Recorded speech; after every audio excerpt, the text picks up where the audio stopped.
우리 말씀 보겠습니다. 창세기 42장 1절로 38절인데요. 우리 9절 한 절만 읽겠습니다. 창세기 42장 9절 우리 한 절만 읽겠습니다. 다 같이요. 요셉이 그들에게 대하여 꾼 꿈을 생각하고 그들에게 이르되 너희는 정탐꾼들이라 이 나라의 틈을 엿보려고 왔느니라. 요셉이 그들에게 대하여, 지금 이제 전 세계가 흉년이 들고 먹고 살 길이 없고, 그런데 애굽에는 곡식이 풍요로웠어요. 자, 그러자 그 10명의 형제들이 이제 애굽에 쌀을 사러 오는 겁니다. 그러니 뭐 총리가 된 요셉 앞에 거쳐야 되는데, 형들은 지금 그 자기가 절하고 있는 그 총리가 요셉인 줄 꿈에도 모르고요. 근데 요셉은 알아봤어요. 그러면서 요셉이 잠깐이지만 지난 13년 세월, 거의 이제 그 17년 세월이죠. 17년 세월을 이제 돌아보는 겁니다. 그리고 나서는 꿈을 생각하는 거예요. 그래, 그때 하나님 내게 주신 꿈, 비록 엄마가 죽어서 외로운 것도 있었고 형들에 의해서 고난당한 것도 있었고 그리고 노예로 팔려왔던 고난도 있었고 많은 사건이 있었는데 결국은 하나님의 말씀대로 되었구나. 이제 확인하는 겁니다. 여러분 이렇게 하셔야 됩니다. 여러분이 언제든지 하나님의 말씀을 확인해 보세요. 그러니까 우리가 생각이요. 아까도 어떤 그 권사님이 목사님 안경이 더 멋있어요. 그때 그랬죠. 사람은 안 보이냐. 그러니까 안경만 보이나 봐요. 그때 또 전사님하고 또 누굽니까? 어떤 랩런트가 또 그래요. 목사님 먼저 썼던 안경을 써야 된대요. 왜 그러냐 했더니 촬영을 하는데 이제 생방 나가는데 먼저 뿔 때는 목사님 얼굴이 그대로 잘 나오는데 지금 무태 안경을 쓰니까 비쳐가지고 목사님 얼굴이 안 산다는 거예요. 근데 속으로 괜찮다. 가끔은 안 살아줘야 너무 잘난 것만 보여주면 안 되잖아요. 그래 보는 사람이 어떤 사람은 이게 좋다 저게 좋다. 그게 뭘까요? 자기 취향이에요. 근데 우리가 복음은 취향대로 믿으면 안 돼요. 그렇죠? 음식은 맛 따라 바뀔 수 있어요.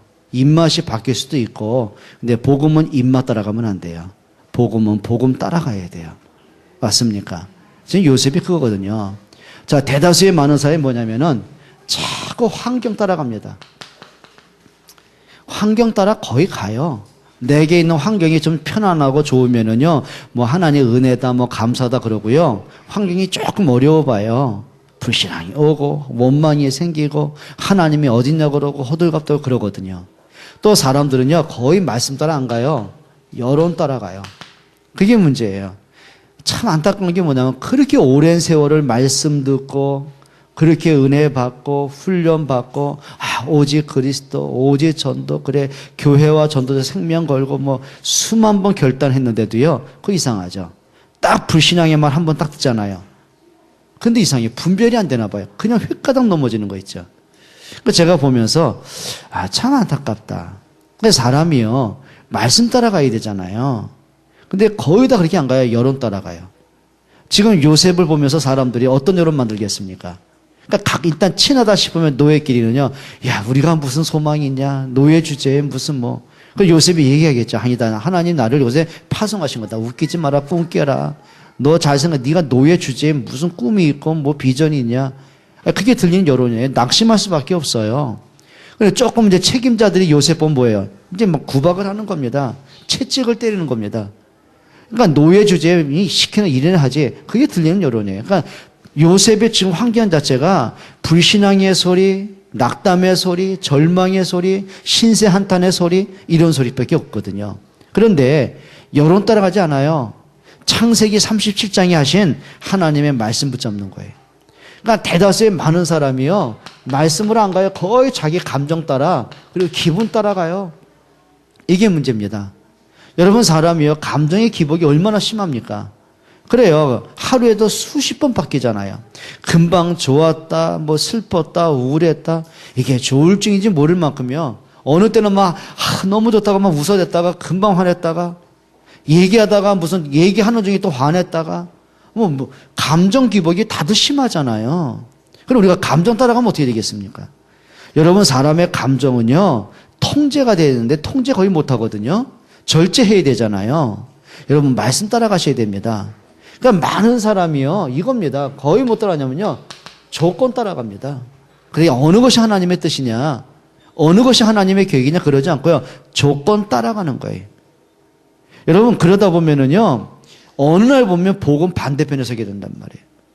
여러분, 무조건 신앙 될 수 있기를 축원합니다. 그래요, 뭐 부모가 어린 아이 보면서, 최연수 집사가 지금 하랑이 보면서 그윽한 눈으로 지금 저를 안 보거든요. 말씀만 듣고 지금 하랑이 얼굴 보고 굉장히 행복해하고 웃고 있거든요. 그렇잖아요. 그러면 만약에 조건 따라 아이를 키운다. 똥 싸죠. 울어 제끼죠. 저녁에 막 열이 39도 올라가 버리죠. 응급실 뛰어야 되죠. 지금 봐봐요. 하랑이가 지 아빠 얼굴 볼을 찾아서 때리거든요. 때리는데도 좋다고 웃어요, 저게. 만약에 이런 최연수 집사가 옆에 있는 우리 김길상 옆에서 딱이 때렸다. 웃음이 맞을 것 같아요. 고발하고 싸우죠. 저 봐요. 지금 5대 때렸는데도요, 웃고 있다니. 근데 또 지금 우유 먹이고 있잖아요. 저 봐요. 조건 따라 안 간다니까요. 뭘 따라가요? 사랑 따라가는 거예요. 부모의 마음으로 가는 거예요. 근데 왜 복음은 그렇게 안 하냔 말이에요. 거의 조건 따라갑니다. 여러분, 이제는 조건이 아니에요. 예를 들면 요셉이 조건 따라 하나님 믿는다. 그럼 뭐 믿을 게 뭐 있습니까? 아니, 하나님이 계시다면 진짜 뭐 노예로 팔려가게 놔두겠습니까? 형들 발목까지 부러뜨려가지고 회개하게 만들어야죠. 아니, 기껏 노예로 이제 적응할 만하니까 누명 쓰고 감옥에 가게 하겠습니까? 그 여자가 그냥 혓바닥 빼가지고 뭐 어떻게 좀 해야 될 거 아닙니까? 거짓말 했으니까. 그런데요, 거기서 2년 이상을 버티게 한다니까요? 이게 무슨 일이란 말이에요, 이게요. 그럼 조건 따라가면 하나님이 어딨어? 부정할 수밖에 없잖아요. 그럼 불신앙하고 낙심할 수밖에 없잖아요. 근데 뭘 따라가요? 처음부터 끝까지 말씀 따라가는 거예요. 여러분, 그렇게 하셔야 됩니다. 언제든지 하셔야 돼요. 우리가 이런 환경이 아니라 진짜입니다. 하나님의 말씀은 뭐냐는 거예요. 한번 물어보세요. 그래요. 하나님의 말씀하고 현실하고 안 맞잖아요. 그럼 사람들은 말씀 따라갑니까? 현실 따라갑니까? 거의 현실에 진다니까요. 거의 그래요. 100이면 거의 99.9명은요, 말씀 안 갑니다. 거의 그냥 막 환경 따라갑니다. 요새 지금 환경이 뭔데요? 요즘 노예인데요. 그것도 무슨 뭐 일하러 뭐 취업을 간 겁니까? 노예로 팔려왔는데요. 소망이 없어요. 그런데 말씀으로 봐요. 그러고 보니까 보이는 게 있습니다. 뭐가 보이죠? 하나님의 숨은 계획이 보여지는 거예요. 그게 답입니다. 자, 그러고 보니까 그냥 죽겠다는 기도가 아니라 올바른 기도 제목이 나오는 겁니다. 그러니까 내가 가는 길이 보이는 거예요.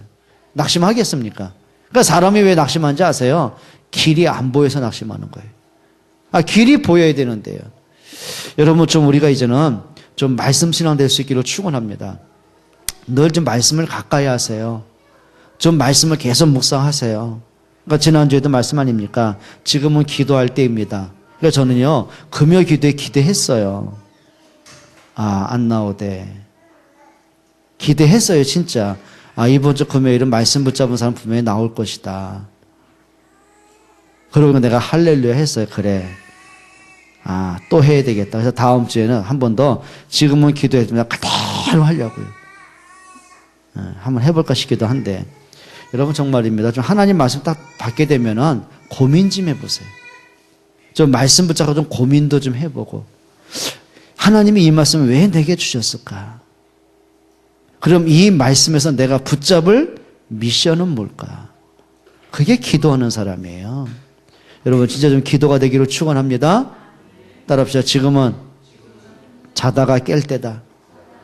기도할 때다. 믿어지십니까? 정말 그랬으면 좋겠습니다. 자, 오늘 본문 한번 돌아가겠습니다. 보세요.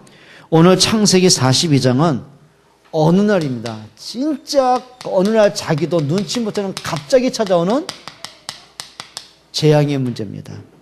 우리 한번 41장 52절 보세요. 57절. 41장 57절 같이 읽습니다. 각국 백성도 양식을 사려고 애굽으로 들어와 요셉에게 이르렀으니 기근이 온 세상에 심함이었더라. 어느 한 나라의 기근이 아니라 온 세상에 기근이 드는 거예요. 이럴 수가 있겠습니까? 여러분, 한 6개월만 비가 안 와도 어떻게 돼요? 가물죠? 땅이 쩍쩍 갈라지죠? 근데 1년, 2년, 7년 동안 비가 안 왔다. 곡식을 구할 길이 없다. 어떻게 되겠어요? 그러니까 땅이 갈라진 정도가 아니지 마실 물이 없는 시기고 굶어 죽게 되는 거예요. 그러니까 어느 정도 그러냐면 기근이 온 세상에 심함이었더라. 여러분 이게 무슨 문제죠? 아무도 막을 수 없는 문제들입니다. 이걸 어떻게 막겠습니까? 지금 미국 같은 나라에도요, 그 과학이 발달하고 그렇게 최첨단의 나라 아닙니까? 그런데 호네이도 하나 감당 못해요.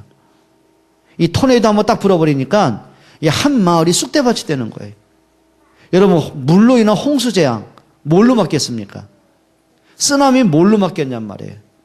쓰나미 한번 불어닥치니까요 한 도시가 무너지는데 집이 건물이 무너지는데요. 여러분 자연의 힘은 아무도 막을 수 없습니다. 그게 인간의 한계입니다. 무슨 얘기인지 아십니까?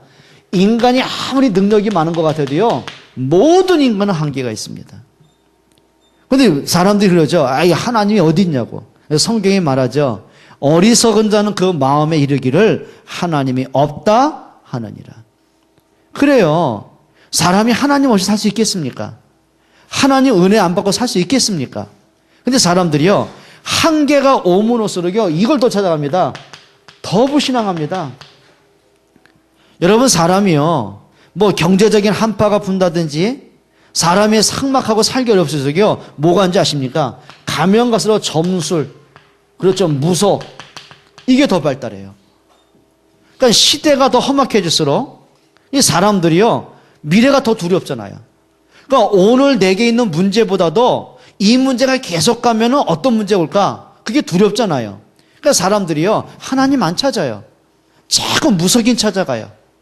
또 점쟁이 찾아가요. 구슬해요. 그러니까 조상신 잘못 모셨나 싶어가지고 또 제사를 더 많이 지내요. 그래서 온갖 우상 문화에 더 빠져들어가요. 그러면 신자들은 그래 진짜 우리가 하나님 앞에 서야 되겠다. 복음을 해야 되겠다. 우리가 전도로 좀 답을 내야 되겠다. 그렇게 깨달으면 되거든요. 그런데 기독교는 어떻게 해요? 점점 가면 갈수록 신비주의로 무너가져요. 그리고 어떤 사람은 더욱더 뭐냐면 우리가 제대로 믿어야지. 그게 이제 결국 율법으로 빠져들어간단 말이에요. 여러분 이게 무슨 얘기입니까? 그냥 사람들이 문제가 오면 올수록 하나님 앞에 서질 않고 오히려 하나님 반대편으로 간단 말이에요. 여러분 그게 더 큰 문제입니다. 그래서 중요한 거는요 문제가 왔기 때문에 문제가 아니고요 영적인 회복을 못하는 게 문제입니다. 그래서 지난주 말씀처럼 지금은 기도할 때입니다. 지금은 자다가 깰 때입니다. 여러분 영적으로 좀 힘을 얻기를 축원합니다. 그래서 히브리서 말씀처럼 때가 될수록 모이기를 패하는 자리 되지 말라고 했어요. 이상하죠? 말세가 되면 될수록 사단이 발악하면 할수록 이상합니다. 예배가 무너져가요. 그러니까 요즘 무슨 열린 예배다 그래가지고요 말씀 다 사라졌어요. 여러분 유럽이요 열린 예배로 무너진 거 아십니까? 미국에 열린 예배를 하다가 무너졌단 말이에요. 그러니까 강단에서 뭐냐면 워십도 다 좋죠. 무슨 영화를 사용하고서 무슨 메시지 찾아낸다 그러고 무슨 시청가 해가면서 나쁜 거 아니에요. 근데 뭐가 되냐면은 사람들 비위는 맞춰주고 지성인들에게 어필은 되는데 실제는 뭐가 약하죠? 복음이 희미해져 가는 거예요. 그게 영적인 재앙이거든요. 여러분 지금 예배 회복하길 축원합니다. 말씀 따라하길 축원합니다. 자, 그런데 이 문제가 내 스스로 해결하면 좋겠는데 안 돼요. 오늘 1절 한번 보세요. 야곱이 지금 하는 말입니다. 자기의 아들들 10명을 불러놓고 하는 얘기입니다. 뭐라고 하죠? 그때 야곱이 애굽에 곡식이 있음을 보고 아들들에게 이르되 너희는 어찌하여 서로 바라만 보고 있냐? 너희는 어째 지금 쌀떡에 쌀이 끊어졌고 가족들이 다 굶어 죽게 됐는데 어찌하여 서로 얼굴만 보고 있느냐? 이게 서로 핑계대고 낙심하고 답이 없고 야곱이 그 얘기하는 겁니다. 그러니까 이 10명의 형제들이 길을 찾지를 못하는 거예요. 그걸 뭐라 그래요? 영적 방황이라고 합니다. 여러분 오늘 많은 신자들이요 방황하고 있는 거 아시겠습니까? 다른 말로 하면 이겁니다. 신자들이 영적 표류하고 있어요. 그러니까 망망대해. 자, 엔진이 고장났어요. 배가 고장났어요. 지금 돛담배 하나 딱 타가지고는요 그냥 파도 따라 휩쓸려 가는 거예요. 지금 자기가 어디쯤 와 있는지, 지금 어떻게 구조가 되는지, 거기서 막 상어 때는 달려들죠? 이거 어떻게 할 겁니까? 그러니까 순간순간 죽음의 고비를 넘기면서 목말라 죽게 돼 있고, 굶주려 죽게 돼 있고, 풍랑의 파도에 뒤집혀 죽게 돼 있고, 그게 표류하는 상태입니다. 여러분, 사단은요, 가만 놔두지 않습니다. 여러분 그냥 적당히 은혜 받도록 놔두겠습니까? 아니요. 복음 놓치게 만들어요. 자꾸 불신앙하게 만들어요. 사단이 아담과 하와를 가만 놔둡니까? 아니요. 하나님 말씀 잃어버리게 자꾸 속여요. 불신앙하게 자꾸 건드려요. 여러분, 그게 사단의 장난들이거든요. 여러분, 영적인 싸움에 좀 승리하시기를 축원합니다. 자, 이때 무슨 시대죠? 2절 한번 읽어보세요. 야곱이 또 이르되 내가 들은즉 저 애굽에 곡식이 있다 하니 너희는 그리로 가서 거기서 우리를 위하여 사오라. 그러면 우리가 살고 죽지 아니하리라. 지금 이제 굶어 죽게 될 위기까지 온 거예요. 여러분, 인간들의 고통입니다. 그럼 이 사람들이 뭐 지식이 없습니까? 능력이 없습니까? 돈이 없습니까? 그 막대한 돈과 지식과 배경을 가지고도요, 자기 인생의 문제를 해결 못합니다. 그게 운명의 문제라고 합니다. 여러분, 복음만이 답이겠죠. 그때 하나님께서 중요한 구원 계획을 준비하셨어요. 오늘 1절, 2절 다시 한번 보겠습니다. 그때 야곱이 애굽에 곡식이 있음을 보고 아들들에게 이르되 너희는 어찌 서로 바라만 보고 있느냐. 야곱이 또 이르되 내가 들은 저 애굽에 곡식이 있다. 그 애굽에 누가 있어요? 예? 누가 있어요? 요셉이 있어요. 그러니까 요셉도 그걸 본 겁니다. 하나님이 이 때를 위해서 나를 앞서 보내셨습니다. 무슨 준비죠? 하나님의 완벽한 준비가 있어요. 때로는 요셉이 인간적으로 봤을 때는 너무 고통스러운 거예요. 그게 막 문제인 것 같고 사건인 것 같고 형들에게 사랑 못 받고 배신당한 것 같고 이게 순간순간은 막 고통일 것 같은데 이게 시간이 지나고 보니까 이게 그냥 문제가 온 게 아니구나. 이게 하나님의 계획이었구나. 여러분, 뭘 봐야 되죠? 모든 문제와 사건 속에서 하나님이 준비하신 것을 봐라. 그게 축복입니다. 다니엘이 모함당해서 사자굴 속에 들어가는 것 같은데 다니엘이 사자굴 속에 들어가 보니까 성경은 말합니다. 여호와께서 이미 주의 사자를 보내사 사자의 입을 막으셨으므로. 여러분, 문제라고 생각했는데 막상 그 문제 가운데 있고 보니까 믿음의 눈을 갖고 보니까 그게 실패하는 문제가 아니더라니까요. 여러분, 불신앙하는 사람에게 망하는 문제라도요, 믿음에 도전하는 사람에겐 그게 축복의 뭐가 되는 거죠? 기회가 되는 겁니다. 여러분, 문제를 응답의 기회로 만드시기를 바랍니다. 이 사람이요, 눈이 열려져야 돼요. 그래, 이런 말 있잖아요. 범에게 물려가도 뭐만 차리면 된다? 정신만 차리면 된다. 그래, 정신 뺏기지 마라. 그 불신자들이 맞는 얘기 한 거예요. 그래요, 사자굴 같은 문제가 오던 홍해 같은 문제가 내 앞에 있던 믿음으로만 바르게 봐라. 좀 그런 응답 받았으면 좋겠습니다. 맞습니까?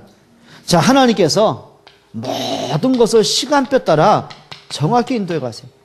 그래서 이걸 보셔야 돼요. 하나님의 정하신 시간표를 보는 믿음의 눈이 좀 열려져야 돼요. 그게 뭐냐면 분별력입니다. 분별하는 거죠. 지극히 선한 것을 뭐 해라? 분별해라. 그래, 이게 하나님의 뜻인지 사단의 유혹인지 분별해라. 그래, 아담과 하와가 지금 선악과를 따먹은 눈도 밝아지고 하나님처럼 높아지다가 내게 그럴듯하게 좋은 말을 하고 있는데 이게 진짜 성령의 음성이냐 사단의 소리냐 뭐 해야 돼요? 분별해야 돼요.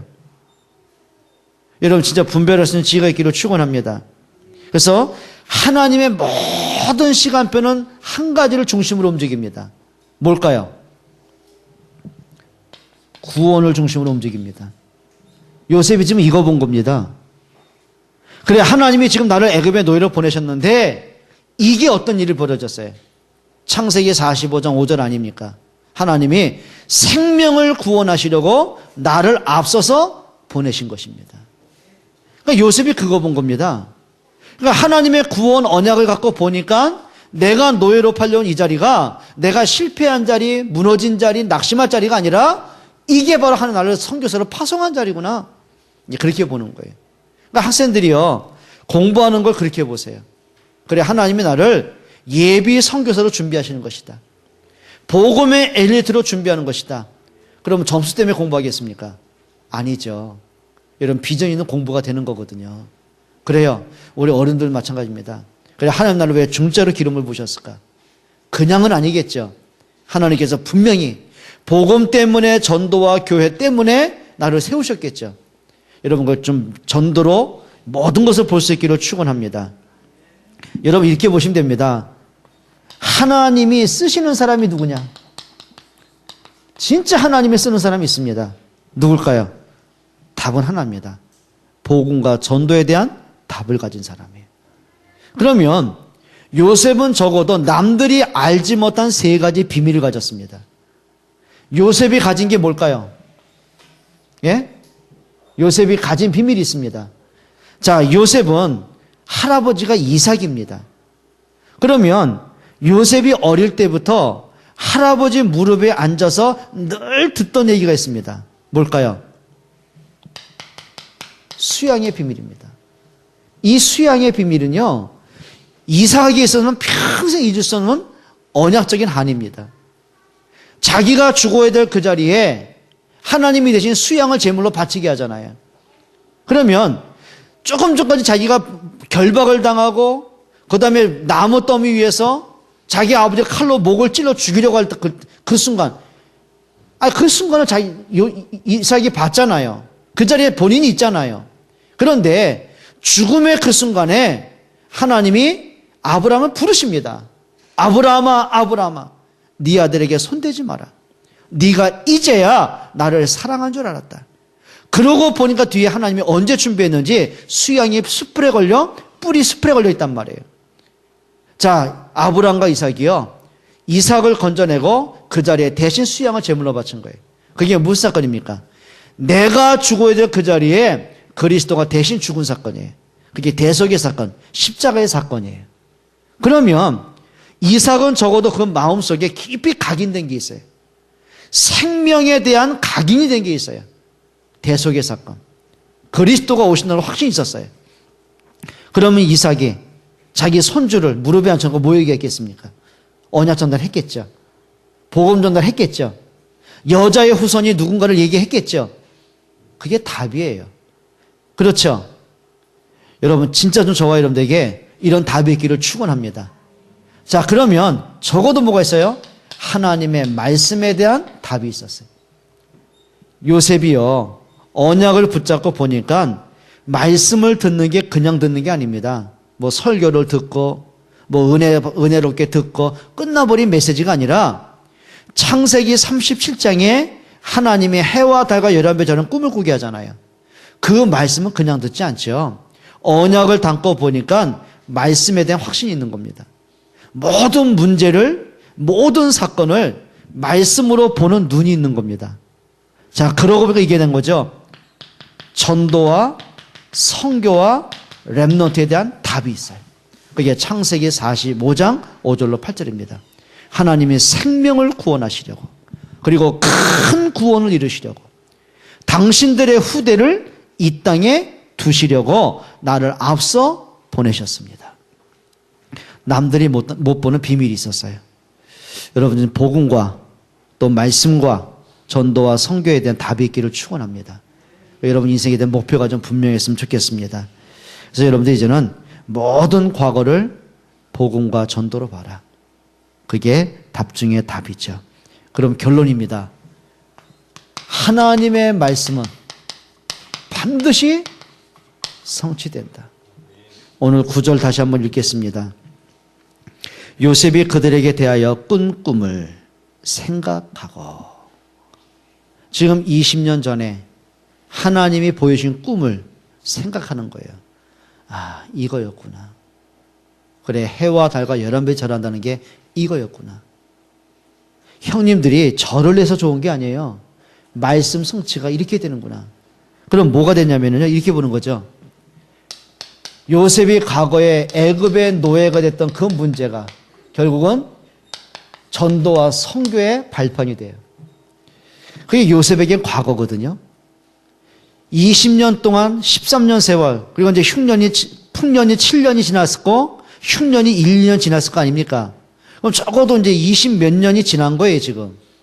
자, 그 생각을 하는 거죠. 그때 하나님이 나를 애굽에 들여보내신 것. 그것이 노예로 온 게 아니라 하나님 나를 선교사로 파송한 거였구나. 과거를 뭘로 봐요? 모든 과거를 복음과 전도로 해석했습니다. 혹시 여기 가운데 혹시 옛날에 너무 가난하게 살고 부모님 때문에 상처가 되고 많은 분들이 있습니까? 복음과 전도로 보세요. 100% 맞습니다. 만약에 그게 복음과 전도로 답을 못 찾으면요, 그게 영적 문제에 그게 이제 근원이 돼버리는 거예요. 여러분, 답을 찾기를 축원합니다. 그리고 요셉이요, 이겁니다. 나를 핍박했던 사람들이 하나님을 인정하게 되어져요. 그러니까 형들이 요셉 앞에 무릎 꿇고 눈을 들어보니까 요셉이라. 그러니까 얼마나 놀라겠습니까? 자기들이 그렇게 괴롭혔던 요셉이고 노예 상인들에게 팔아서 이제 죽었겠자고 생각했던 요셉인데 그 요셉이 애굽의 총리가 된 거예요. 자신들은 요셉이 꿈을 꾼 대로 요셉 앞에 무릎을 꿇고 있는 거예요. 무슨 얘기입니까? 핍박자도 인정할 수밖에 없는 응답의 사람 되시기 바랍니다. 여러분 보면서 하나님이 어디서 그런 게 아니라 네가 믿는 하나님이 정말 계시는구나. 이런 축복의 사람 되시기를 바랍니다. 그 요셉이요, 너무 감사하죠. 각 나라의 왕들을 상대하는 서밋이 되어져요. 여러분, 하나님이 높이는 사람은 누가 내려앉겠습니까? 우리 렘넌트들이 이런 비전 갖기를 축원합니다. 그러니까 이제는 막연하게 나는 렘넌트고 나는 서밋이야 그러고 있으면 안 돼요. 렘넌트로서의 자세를 갖추세요. 내가 서밋은 맞아요. 그런 서밋으로서의 미리 준비를 하세요. 학업도, 언어도, 기본도, 매너도, 실력도 준비하세요. 여러분, 뭘 하나 하더라도 이제 대충 하지 말고요. 지난번 어떤 렘넌트가 그러더라고요. 막 이제는 발등에 불 떨어진 거예요. 막 자기가 하니까 내가 왜 옛날에 놀았는지 모르겠다고. 내가 너무 정신 못 차려가지고 내가 요 근래에 이렇게 공부했던 것처럼 했으면 내가 진짜 뭔가 해도 됐을 텐데 속으로 진작 깨닫지. 그 대다수의 많은 사람이요, 꼭 늦게 깨달아요. 지금 듣고는 싱긋이 미소 짓는 애가 하나 있어요. 여러분 부탁합니다. 후회하는 사람이 되지 말고 그때 할 걸. 여러분 지옥 가면은요, 껄껄한 사람이 그렇게 많다네요. 그때 누가 전도할 때 예수 믿을 걸, 교회 나갈 걸. 지옥에는 껄껄거리고요, 할렐루야는 천국 가면 할렐루야 아멘만 있다네요. 옆에 분에게 인사하세요. 당신은 껄 인생 되지 마세요. 응? 소희야, 껄 인생 되지 마. 요즘 우리가 껄껄하고 있는 것 같은데 안 그래? 너 왜 그 성적표 가족이라고 한 번도 안 가져와? 이번 학기 땐 가져와. 드디어 승우가 이번 기말고사 치면은 성적표 가져오기로 했어요. 좀 자신 있나 보죠? 기대하고 있습니다. 승우 어디 갔어? 이게 점심만 먹고 도망갔네, 이게 또. 잡아오세요, 가서. 여러분 정말 부탁합니다. 껄 인생 되지 말고요, 할렐루야 아멘 인생 되시기를 바랍니다. 그래 되시기를 바랍니다. 그래 결국 6절에 보니까 형들이요, 결국은 이제 요셉 앞에 무릎을 꿇지요. 그리고 9절에 보면 요셉이 지난 날을 회상합니다. 그러면서 내 인생의 모든 걸음걸음이 하나님의 은혜였구나, 이게 회복되는 거죠. 지난 날을 보니까 참 감사하다. 하나님이 어떻게 해서 나를 이렇게 우상 가문에서, 재앙의 가문에서 복음으로 나를 구원하셨을까? 참 감사하다.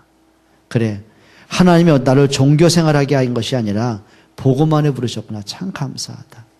그래, 하나님이 나를 우상 앞에 무릎 꿇게 하지 않고 하나님 앞에 서게 하신 게 얼마나 감사하냐. 여러분 진짜 좀 감사가 회복되시기를 바랍니다. 아멘. 그러면서 오늘 18절과 20절 한번 보세요. 18절, 20절입니다. 같이 읽습니다. 18절이요. 사흘 만에 요셉이 그들에게 이르되 나는 하나님을 경외하노니 너희는 이같이 하여 생명을 보존하라. 너희가 확실한 자들이면 너희 형제 중 한 사람만 그옥에 갇히게 하고 너희는 곡식을 가지고 가서 너희 집안의 굶주림을 구하고 너희 막내 아우를 내게 데리고 오라. 무슨 얘기예요? 지금 요셉이요, 드디어 자기 가족들의 구원을 놓고 이제 계획을 세웁니다. 그리고 이제 자기 동생 베냐민 데려오게 하고 또 나중에 아버지 데리고 오게 하고 그 나중에 몇 명이 애굽에 들어오죠? 그 가족 70명이 들어오는 거예요. 여러분, 한 사람 때문에 가족이 살고 가문이 살고 이랬으면 얼마나 멋있을까요? 그죠? 여러분, 그런 사람 있잖아요. 하여튼 뭐 성격도 이상하고 말도 막 해가지고는 가정 분위기를 다 깨트리는 사람이 있고 또 정말 한 사람을 통해서 가정이 다 회복되는 가정들이 있더라고요. 제가 어느 두 가정을 보면서 비교가 되는 거예요. 한 가정은 그래요. 참 보면 안타까운 거 있잖아요. 막 그냥 막 그 재산 때문에 뭐 형제들이 다 갈라졌고 또 한 가정은 보니까 한 가정은요, 배운 대학 나온 사람이 없어요. 5형제인데 다 그냥 고등학교 다 졸업하고 그리고 그렇다고 뭐 특별히 잘 사는 사람도 없어요. 다 그냥 평범하게 살아요. 근데 너무너무 감사한 게 이 첫째 마지가 역할을 잘하는 거예요. 일단 첫째가요, 그 어머니 혼자 계세요. 아버님은 옛날에 돌아가셨고 근데 그 어머니 그렇게 모시는 거예요. 이렇게 극진하게 너무 이렇게 뭐랄까 어머니를 생각하니까 형제들이 그걸 다 보는 거예요. 그러니까 형제들의 우애가 너무 좋으니까 거기에 뭐 가정마다 막 둘, 셋 다 낳았으니까 벌써 몇 명이에요.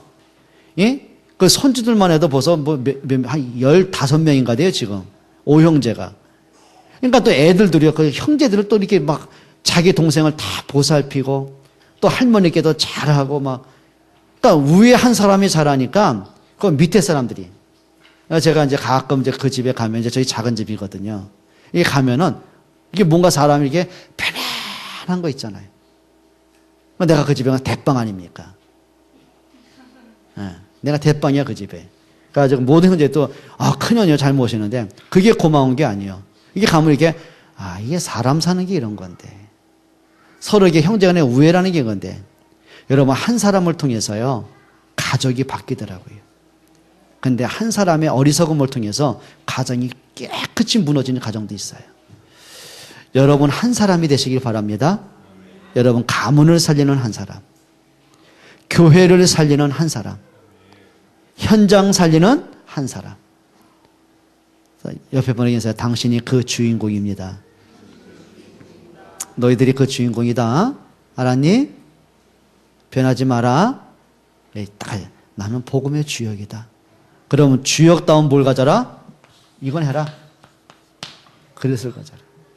다 생각도 바르게 하고요. 좀 말도 좀 조심하고요.